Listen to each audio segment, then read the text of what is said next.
Yes, welcome back to In the Red Corner podcast with me, Ross. I hope everyone's well this evening.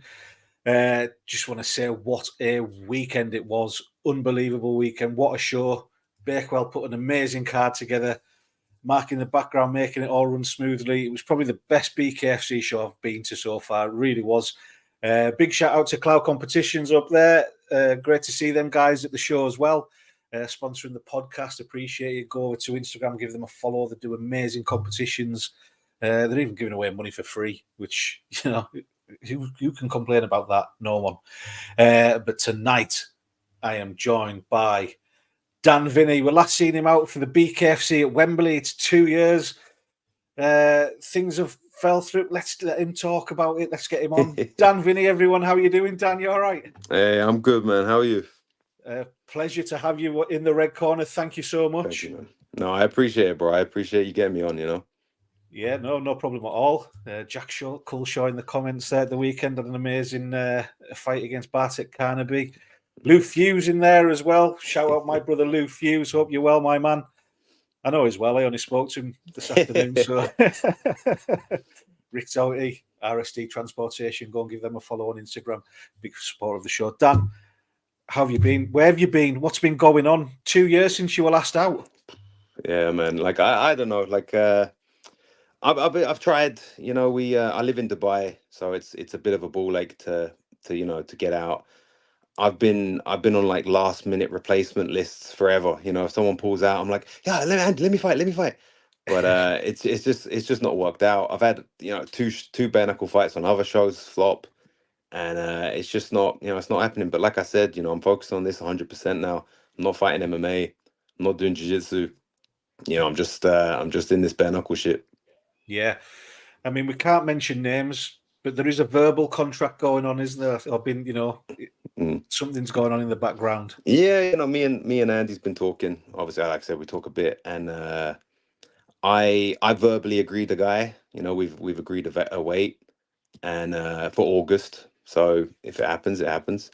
But I've been calling out everybody, bro. So I've got a few guys in there who's agreed to it, and it's just let's make it happen. I did see one call out, or we spoke about one call out. That was Chris Camozzi you mentioned. Yeah, I called out Chris. Like he agreed. We were both trying to get on the Japan card, which partnered with Rising or whatever. And I think that's a good fight. I'm ready for that. He wants it, so it's just making it happen. Yeah, I think that Rising card looks. It's great that the BKFC are working hand in hand with a company like Rising. Who's massive in their own right, aren't they? Mm-hmm. It would have been unbelievable to get over there. And I'll do it for free. I'll do it for free. I'll fight fucking Chris Camozzi for free. I'll fight in Japan for free. Like I'll get it done. Like so many of these guys on the UK scene are like, oh, I want to go to America. Like they don't have a fucking passport or they can't buy a ticket. Like I'll pay, I'll go. Like just give me the fight. Like I'm good to go, whatever, man. Yeah. So you kind of taken a step back from the MMA scene, which you've been active in for many, many years. Yeah, no, I've been involved in this in 20 years. I had my first fight at like 15, 14, 15, and I got I don't know. I don't want to say I never loved it, but it's just kind of like it's something I fell into, and you have one and you have two and then you have, 50 something. And it's just something I kind of did, and I don't want to say MMA's for gays, but like MMA's for gays. Like I like this shit now. This is something that I always this is the real shit, and this is something I like, and it's starting off now. Like we're still seeing it develop as a sport. We're still seeing what works, what doesn't work, and that interests me. Like MMA now, everyone kind of gets it. You kickbox a little bit, and you wrestle, and you hold the guy down, and you win rounds, and then maybe you ground and pound. Like it's not that entertaining anymore. There's not this spectacle element of it, which I find in bare knuckle there is. Yeah, in bare knuckle there definitely is, and the best way to fall in love with bare knuckle is by going to a live show. It's just totally different. Did you watch the card at the weekend? I did. I saw some. I seen the highlights, obviously. Yeah. With travel and stuff, I was in and out, so I haven't sat down and watched it. But you see, every event's better than the last. I still have people talking about the Wembley card. Like, Yeah. oh, it was the best card I ever went to. So like, yeah, it's definitely a spectator sport. You don't need like there are intricacies. You see the difference with the highest level guys versus, the beginners. But there's no not entertaining fights, because the rules are bred towards that. It's created to have entertaining fights, shorter rounds, less involvement for the ref. They don't have to break up every clinch all the time. And it's a faster pace, and it's more spectator friendly. It is definitely, like if you're not a fan of MMA and you watch it and it's just like two guys rolling around on the floor, you don't understand the chess game that's going on between them. It's for the gays, bro. MMA's for the gays. Not that there's any problem with that. I love gays, like. But yeah, I mean, it is the most exciting sport in the world at the moment, and fast rising. But just want to fight, man. Just give me a fight. I can be a part of that. Like I honestly see my game is made for this shit. Like I can do things these other people can't. So I just need the opportunity, Yeah, absolutely. And you talked about maybe coming in at light heavyweight-ish, roundabout there. I mean, the weight categories are still a little bit all over the place, but the lightest I can do is 84, which is light heavy.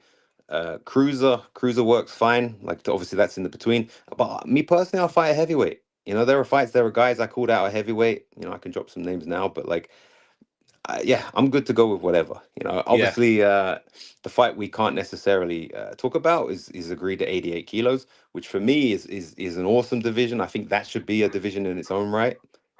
But yeah, I mean, it's a heavy division. That, to be fair. Sorry, my dog's going crazy in the background. Someone's knocked on the door.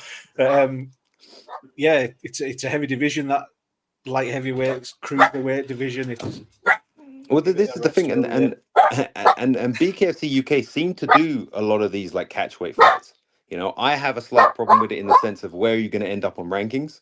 There are some guys that are ranked in 2 or 3 divisions because they had a catchweight fight. Yeah. But this is the thing. We're new enough as a sport, or old but new, is we can kind of, I would have thought, push these things into existence. If there's enough guys who want to fight 88, let's make it a division. Like, we're not tied down by all these imaginary governing bodies or organizations that are just there to scam money out of us. Like, let's make it a thing. If there are guys who want to do it, let's do it.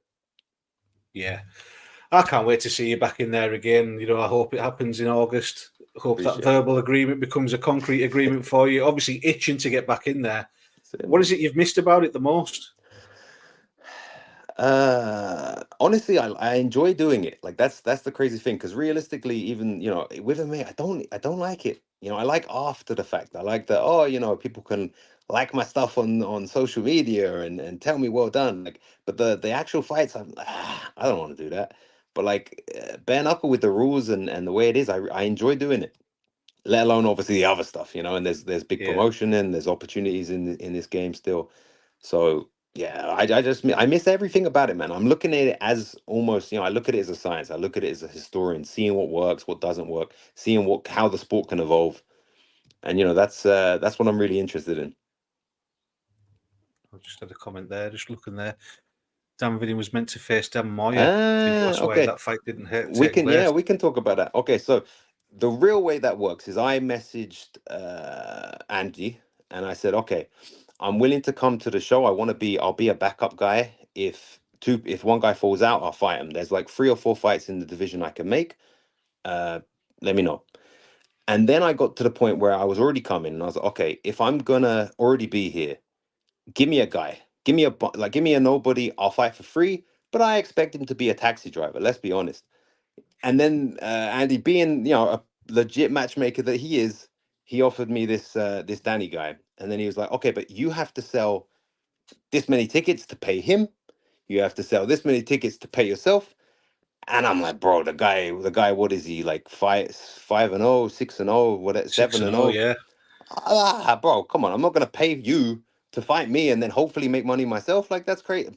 I'm paying everything from Dubai. So in regards to me supposed to fight him, no, I brought him to the show. Realistically, he got the fight with Ferguson because of me, because he was invited on in a way. So in regards to me and him fighting any day of the week, bro, no offense to the guy, because he's cool, he was gonna fight me, but if we're both gonna get paid our purse and we can sell our tickets, no problem. Yeah, exactly. He isn't a taxi driver, and he definitely showed what he's got against John Thurgood, getting the victory over John as well, a tough, durable opponent. Exactly, and both, no disrespect to either guy. Both of them are tough, but yeah, let's be honest. I'm not gonna fight him for nothing. I'm not gonna pay him to fight me, but I'll fight him any day. Like he's like every other guy, Yeah, I think you just fight anyone, to be honest, wouldn't you? I think you're just ready to get back into it. Like it obviously makes sense in being smart and taking tough fights, but the way the show is here, there's no easy fights, and I'm good to fight whoever. But like I want these fights to make sense and with everything, right? With money and popularity and whatever. And now with this fight that he just won, he's gonna be a guy, right? He's gonna be in the rankings. Let's do it anytime, bro. Yeah. Obviously, you're over in Dubai, like you're saying. I know Dubai's a big place. Have you seen much of Aaron Blakey over there? Yeah, we just got in contact a couple days ago, so we're gonna start training together. And he does his okay, cool. I was like, fuck. You get nothing but love. It's all right. It's all right. Cool. I'll hang up, bro. I can't even talk shit to people. I was like, okay. It's all love. They don't know me well enough, bro. But me and Aaron hopefully gonna train, and he can show me some stuff about some stuff, and I can show him. So yeah, he seems like a cool guy. Yeah, he's one of the nicest guys you'll meet, to be honest. Nice. Got to spend some time with him again over the weekend, and he is just a genuine man. Just a genuine man. He's good stuff. But like you say, a couple of years out, you've been watching the sport. Is there anyone kind of catching your eye at all, or you've watched them rise up? In regards to what, obviously I want to fight everybody. But there's some guys. Obviously, Tierney is doing really good stuff. Lorenzo Hunt is the GOAT in his division, in my opinion. Obviously, he shouldn't have went to heavyweight. No, big mistake that, wasn't it? But yeah, nothing, no one specific. I'm not going to throw anyone under the bus because everyone's doing their own thing well. But the thing I want to see a little bit again, I sound like a crazy old kung fu guy who doesn't actually fight yet, But like, I feel like the sport should be approached differently as opposed to just boxing without gloves. You know what I mean? Like 100%. It's a sport within its own right. It's not just boxing without gloves. Definitely. That's it. And I don't see. There's different ways to block. There's different ways to move. There's the clinch game involved in it as well.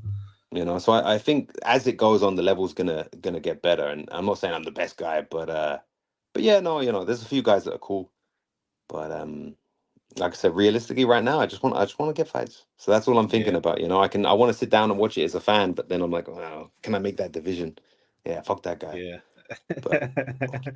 So what would you say the main fundamentals of bare knuckle are then? We talked about it just quickly there, but I think work rate is a big thing. I think it favors a slower work rate. Like you get these crazy brawls now, which is cool, and it's definitely good for like making money and stuff. But like selectively punching guys, counter punching is another thing. Obviously, with the addition of the clinch, that opens some things up. But even defense, like a big thing that happened in the Wembley fight that I think was overlooked is Barbaru broke his hand on my block. You know what I mean? Yeah. I was doing the whole cross block thing. He fucked up his hand, and that's really why he lost, outside of being knocked down 7 times. But you know what I mean? Like that. Yeah, it's stuff like that. Now it can be missed from some guy. It can be missed if you're not really knowing what you're looking at. But I think that like we need to talk about the defense. We need to talk about ring craft. Obviously, that changes with a 2-minute round. But like that's the things that I really love about this game.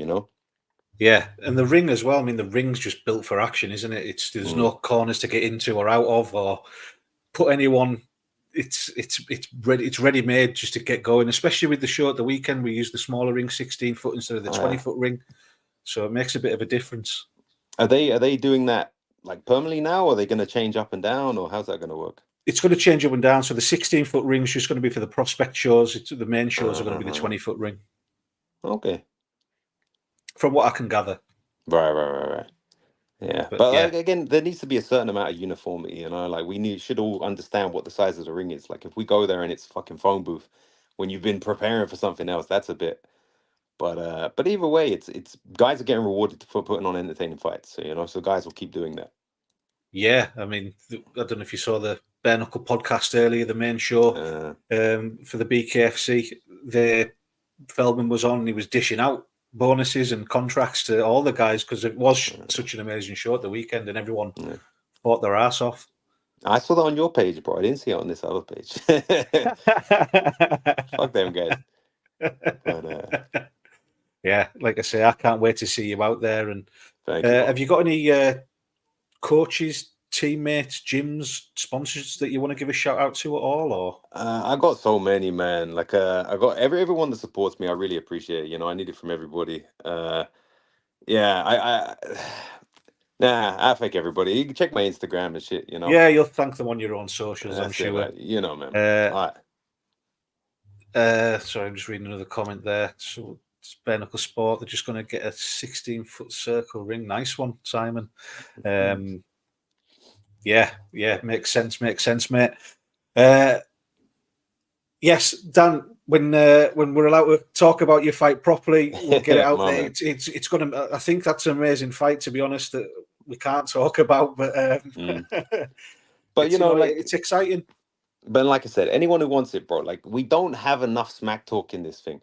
Like I messaged guys privately. I said, bro, like we can make this a thing. Guys would just ignore it. I messaged everybody. I want the Chris Camozzi fight. Like I'm gonna cut as much of this out as I can to talk, to post, because fuck Chris Camozzi.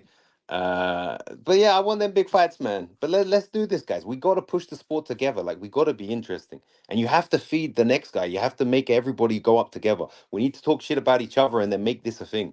Otherwise, what are we doing? Guys want to see entertainment. Yeah, I think Chris would be an amazing fight for you as well. Both of you, man.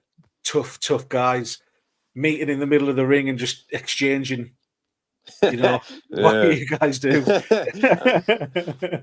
Yeah, man. I won't take much more of your time. Appreciate you coming on. Is there anything else that you want to mention or anything? Or not off the top, man. I forgot. But thank you so much, man. I appreciate you. No, thank you, brother. Thank you. Appreciate you coming on. Man. And there's, you're welcome anytime in the red corner. Thank you so much. Awesome, man. Thank you, bro. Take it easy. Bye. Dan Vinni, ladies and gentlemen. What a man. He's ready for a comeback, isn't he? Definitely. And I wish I could tell you about the fight, but it's going to be interesting when it happens. David Round there. Nice to speak to you, David. Thank you very much for being in the comments as always. But don't go anywhere. I've got Luke Beamish coming on at 10:30. Not 10:30. I've got Luke Beamish coming on at 8:30. It's going to be an interesting. He put on an amazing performance. I want to talk about what happened in that fight with him. There was a few late shots after the bell rang, wasn't there, in his fight? So we'll find out what happened there and what was said between the guys in the ring. Hope everyone liked my new Danny Christie interview that I've just done. I've lots of love and support for that and things like that. And some people like it, some people don't. But it is what it is. It's out there, and there's nothing I can do to change it now.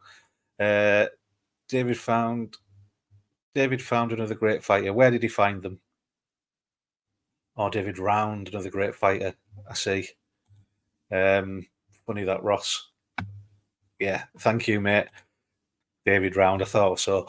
Right, brilliant. 8:30. Don't go anywhere. Come back in 9 minutes' time. We've got Luke Beamish. Speak to you soon.